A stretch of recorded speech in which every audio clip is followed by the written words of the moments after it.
विभाजन किया जाता है वैसे परमाणु बनते हैं। अगर आपको याद हो तो एक बार बताया था कि श्रीपाद जो कालीदह में श्रीधर बाबा रहते थे, उनके जब चरण सेवा में जाते थे तो जहां हम मस्तक रख के प्रणाम करते तो हृदय से निकलता निताई गौर हरि बोल। गुरुदेव भगवान से बताया था, विवश होके निकलता। क्यों? क्योंकि बाबा सिद्ध पुरुष थे इस बात के। चरण चापते तो कृपा से मंत्र अपना चलता, लेकिन जब मस्तक झुका के उनके चरणों में रखते तो हृदय से निकलता निताई गौर हरि बोल। तो कह रहे हैं कि जब रसिक का हम दर्शन करते हैं, संभाषण करते हैं, तो सबसे बड़ा लाभ मिलता है। उनके परमाणु हमारे अंदर आते हैं। जो हमारा परिवर्तन होता है उनके परमाणु से, उनके वचन से परमाणु आते हैं। उनकी दृष्टि शक्तिपात में, दृष्टि से शक्तिपात, वचन से शक्तिपात, संकल्प से, स्पर्श से ऐसे महापुरुष जन लोक कल्याण, जगत कल्याण करते हैं। प्रत्यक्ष में भगवत भक्तों के से, स्पर्श से ऐसे महापुरुष जन लोक कल्याण, जगत कल्याण करते हैं। प्रत्यक्ष में भगवत भक्तों के दर्शन से, उनके श्रीमुख से निकले हुए वचनों के श्रवण से और मनन से स्वाभाविक प्रभु में प्रीति होने लगती है। विश्वास करो, महापुरुषों के वचन हैं। देखो ये सिद्धांत देखो, भगवान ने सृष्टि रची और सबके हृदयों में बैठ गए। जो जैसा कर्म कर रहा है उसका सुख दुख का वो भोक्ता बने, भोगे। भगवान उसमें कोई सहयोग नहीं करते। कर्ता भगवान ने संपूर्ण सृष्टि रच दी, दो विभाग कर दिए। ये पाप कर्म है, इसे मत करना, ये पुण्य कर्म है, इसे करो। ये भागवतिक कर्म है जो पाप पुण्य दोनों से आपको बचा लेगा। और आप शांत बैठे, आप करो और भोगो। ये पुण्य कर्म है, इसे करो। ये भागवतिक कर्म है जो पाप पुण्य दोनों से आपको बचा लेगा। और आप शांत बैठे, आप करो और भोगो। लेकिन भक्त का संग ऐसा नहीं होगा। भक्त शांत नहीं बैठेगा कि जो करना है करो और भोगो।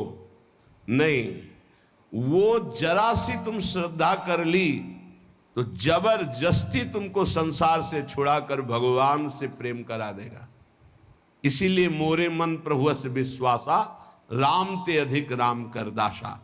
इसलिए भगवान उस पर विशेष कृपाल होते हैं जिसे भक्त का संग मिल जाता है।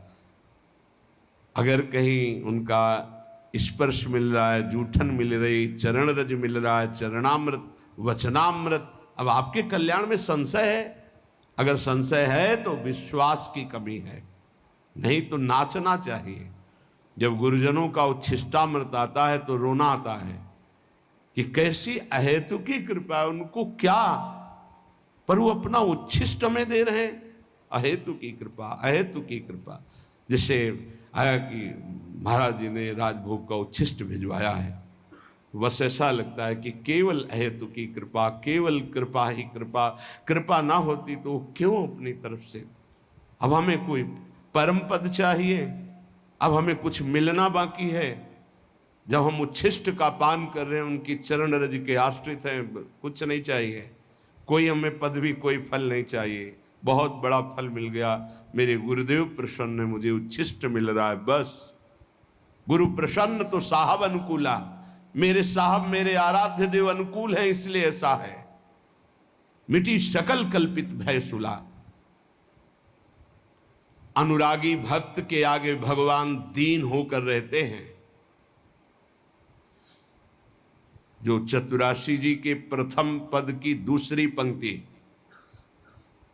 भावे मोहि जोई सोई सोई करे प्यारे, ये अनुरागी भक्त की स्थिति होती है।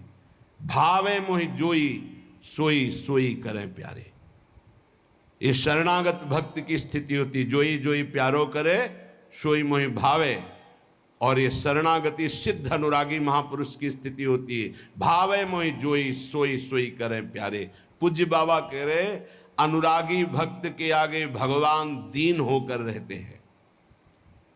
जिनकी भगवान में दृढ़ आसक्ति है उसी को अनुरागी भक्त कहते हैं। और ऐसे अनुरागी भक्त का इशारा भगवान देखते हैं, वो भगवान का इशारा देखता है। जैसे कोई आया, वो अंदर इशारा हुआ तो समझ में आ गया भगवान ने इसे पास कर दिया है या ये संसार से मुक्त हो। और जब देखा कि भगवान के प्रति थोड़ी भी उदासीनता आ रही है तो वो भगवान की तरफ देख के कहते हैं, तो भगवान उनके इशारों को देखकर हृदय का परिवर्तन कर देते हैं। पक्का ये अनुभव की बात कह रहे हैं। आराध्य देव गुरुदेव के इशारे को देखकर हृदय का परिवर्तन कर देते हैं। इस यह गुण साधन ते नहीं हुई, तुम्हारी कृपा पाओ कोई कोई।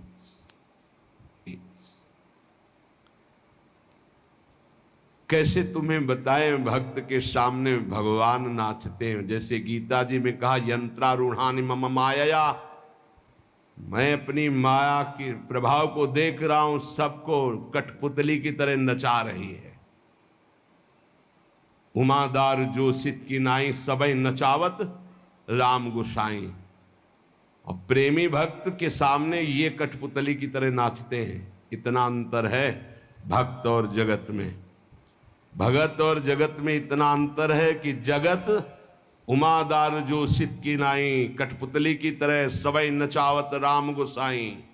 और यहां ताई अहीर की छोहरियां, छछिया भर छाछ में नाच नचावे लाला। पहले नाच के दिखा फिर तुझे। ये प्रेमी भक्तों की मैं, भक्तों के इशारे पर नाचते हैं श्री भगवान। इसीलिए भक्त महिमा है। मोते अधिक संत कर लेखा, जाने संत अनंत समाना। एक क्षण के लिए कभी प्रभु अपने भक्त से दूर नहीं होते। अगर आप हम पास बैठे हैं और आपका नाम नहीं चल रहा, मंत्र नहीं चल रहा, तो या तो इधर नहीं है और या फिर उधर कनेक्शन नहीं है। बोर्ड है, तार बढ़िया है, बल्ब भी सही है, कनेक्शन भी लगाए हो, लेकिन थोड़ा आधा चावल अंतर है, तो आप बटन को ऑन ऑफ करते रहिए, उसमें लाइट नहीं जले। बस वो जो आधा चावल का अंतर है उसको और जोड़ दीजिए, फिर ऑन कीजिए, जल जाएगी। ऐसे ही पास हो, थोड़ा भी अपनापन कहीं है, कहीं भी त्रिभुवन में है, तो ऑन नहीं होगी। नहीं तो यहां जो चल रहा है वही तुम्हारे अंदर चलना चाहिए। समर्पण शरणागति का मतलब है जहां शरणागत हम हुए, उनके जो चल रहा है वही चलना चाहिए। वो नहीं चल रहा तो कनेक्शन ठीक नहीं है आपका। अगर कनेक्शन सही है तो फिर वहां चल नहीं रहा, इसलिए नहीं चल रहा। नहीं तो एक बार सदगुरुदेव भगवान के से भजन की याचना कि जैसा भजन होना चाहिए जो देखते हैं महापुरुषों में, वो नहीं है। उनका गुरु रूपी बट वृक्ष की छाया में रहकर भी धूप का क्लेश, महापुरुषों के वचनों का भाव समझना।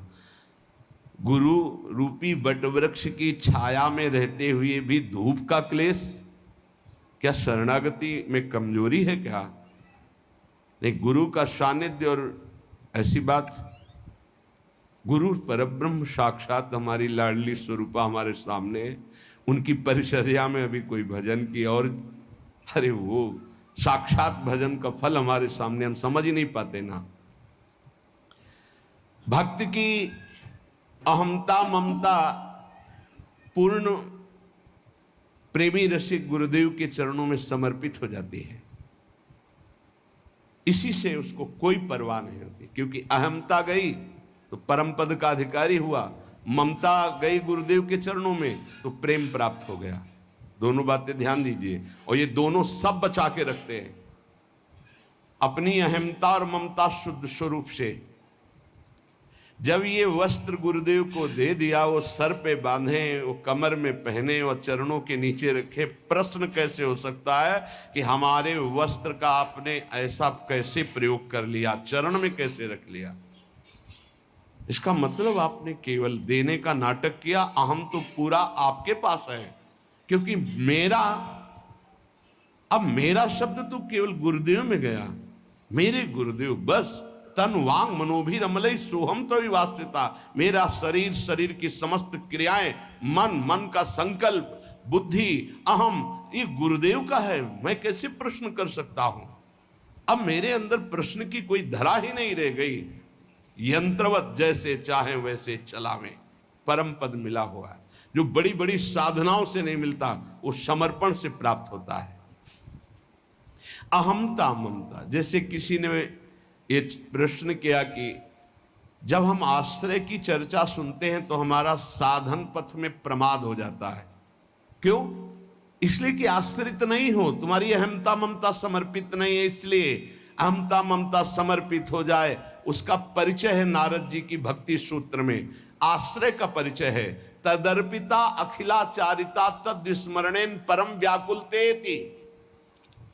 समस्त आचरण, शरीर ये समर्पित, एक क्षण के लिए भी विस्मरण होने पर परम व्याकुलता, ये आश्रित का लक्षण है। अभी समझ ही नहीं पाए कितना बड़ा आश्रय, आश्रय का स्वरूप। भक्त के सामने ध्यान दीजिए, बहुत महिमामयी बातें अनुभवी हृदय से निकली हुई हैं। भक्त के सामने विषय भोग का आकर्षण तभी आता है जब भगवद आश्रय नहीं होता, शरीर आश्रय होता है। अहमता ममता हमारे पास है, हमने समर्पित नहीं किया इष्ट और गुरुदेव को, तभी विषय आकर्षण आता है, तभी विषय आता है। विषय जिसके सामने आता है तो भगवदाकार वृत्ति नहीं आती है। भगवदाकार वृत्ति अहमता ममता समर्पित करने वाले के, अहमता ममता, कितनी जोर की ममता का समर्पण भक्तों के हृदय में होता है। भगवान ऐसी कलयुग में अगर परीक्षा लें तो कोई देने के लिए तैयार ही नहीं, लाखों में कोई नहीं तैयार हो पाएगा। बोले हमारा सिंह भूखा है, मोरध्वज जी की कथा। हाँ प्रभु, आपको समर्पित तन मन प्राण, अभी आरा चला क्या आप, मतलब गजब की भक्ति, गजब का समर्पण, अहमता ममता समर्पित है। दीवाल में चुने जा रहे हैं गुरु गोविंद सिंह के दोनों लाडले, 9 किशोर अवस्था है। अब मान जाओ, धर्म का त्याग कर दो, हमारे धर्म को स्वीकार नहीं। पूरा उनको दीवाल में चुन दिया गया, ना पिता के हृदय में क्षोभ, ना पुत्रों के हृदय में क्षोभ। ये है अहमता ममता का समर्पण। जरा देखो हम भक्ति का कैसा समर्पण होना चाहिए, कैसा समर्पण किए, तो एक तरह से उपहास कर रहे हैं। अहमता ममता को हम बचाए हुए हैं और परिवर्तन चाहते तो कनेक्शन ही नहीं है। अहमता ममता का कनेक्शन ही नहीं है तो तुम्हारा परिवर्तन कहां से हो जाएगा? प्रभु को अपने सामने देखने की सामर्थ्य उसी में होती है जो भगवदाकार वृत्ति होती है। जिसकी भगवदाकार वृत्ति किसकी होती? जो अहमता ममता समर्पित कर देता है। निरंतर भगवदाकार वृत्ति रहने के कारण वो जिधर देखता है भगवान दिखाई देते हैं। यहां निरंतर विषयाकार वृत्ति होने के कारण भगवान में भी विषय दिखाई देता है। भगवान ही तो सब बने। अगर हमारी अहमता ममता समर्पित हो जाए तो इन 6 अपराधों से बच जाए जो भक्तों के प्रति होते हैं। भक्त के ये 6 अपराध तुम्हारी भक्ति को ढक देंगे। पहला, किसी भी महात्मा के वास निरूपण पर जो हम निंदा करने लगते हैं, हमारी सामर्थ्य नहीं कि हम क्या जाने वो कैसे रह रहे हैं। महाप्रभु चैतन्य देव एक दिन कीर्तन में बहुत उल्लसित होकर उन महापुरुष का नाम ले रहे थे, बार बार नाम उच्चारण कर रहे थे। हमें नाम विस्मरण है। बहुत सुंदर पोशाक महंगी महंगी पहनते थे, पान पाए, इत्र लगाए, फुलेल केशों में सजाए। बहुत वर्ष हो गए पहले चैतन्य महाप्रभु के पावन चरित्र का पठन किया था, इसलिए स्मृति नहीं उनका नाम, उनके नाम का। पुंडरीक विद्या, हाँ यही नाम था, पुंडरीक विद्या। तो गदाधर आदि जो भगवत महाप्रभु के पार्षद थे, उन्होंने सोचा कि जब महाप्रभु भाव में ऐसा उनका नाम उच्चारण कर रहे हैं तो कोई वीतराग बड़े परमहंस महापुरुष होंगे, चलो उनके दर्शन करने चलते हैं। तो पता चला कि अमुक जगह वो आए हुए हैं। वहां तो देखा बहुत सुंदर पलंग, दुग्ध फेन जैसा, ऊपर से गद्दे के ऊपर चद्दर और गिरदा लगे हुए हैं, और केस जो फुलेल से ऐसे सुगंध आ रही। पान खाए तो गदाधर जी के मन में आया कि इतना विलासितापूर्ण जीवन और ये भगवत भक्त हो सकते हैं।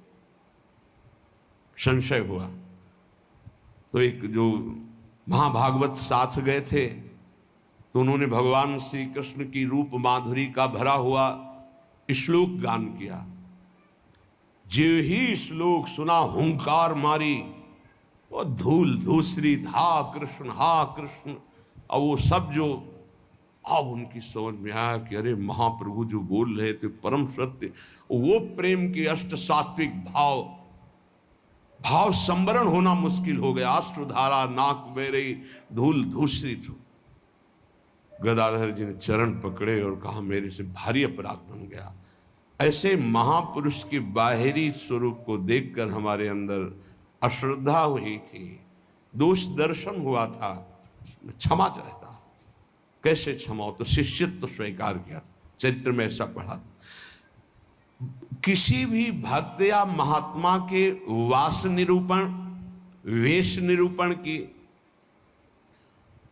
अगर वृत्ति आपने की तो अपराध बन जाएगा। अरे ये तो ऐसा, इनको तो ऐसा होना चाहिए, इनको तो ऐसी जगह रहना चाहिए, इनको तो ऐसा नहीं। कुछ महापुरुषों की स्थिति होती है, कुछ तो उस स्थिति का दंभ करते, कुछ स्थिति होती है। हम क्या जाने कौन स्थिति में कौन दंभ कर रहा है। जिनके वचन श्रवण से, दर्शन से, संभाषण से हमारे हृदय में भागवतिक परमाणु उदय होते हैं, उन महापुरुषों के चरणों की वंदना उनकी वाह स्थिति पे नहीं देखते। हो सकता है सोने चांदी के सिंहासन पर बैठे हो, छत्र हो, चंवर डुल रहा हो, और स्थिति ब्रह्माकार है, स्थिति भगवदाकार है, कैसे पता चलेगा? परशुराम जो आचार्य जी थे, उनके आश्रम के बाहर लिखा था माया सगी न तन सगा, सगा न ये संसार, परशुराम ये कह रहे सगा सुसिरजन हार। तो एक लंगोटी लगाए, लौकी की कमंडल लिए और भारी वैराग्य वृत्ति के अंदर गए और कहा ये श्लोक किसका लिखा हुआ है? दोहा। तो उनका गुरुदेव का कहाँ है? तो गए, देखे गिरदा लगा हुआ, छत्र लगे हुए परशुराम देवाचार्य जी महाराज। तो उनका महाराज आपका श्लोक लिखा हुआ है? बोले हाँ। तो बोले केवल लिखा हुआ है या है आप में? क्योंकि उनको गर्व था कि मैं लंगोटी लगाए लौकी का, और ये तो वैभव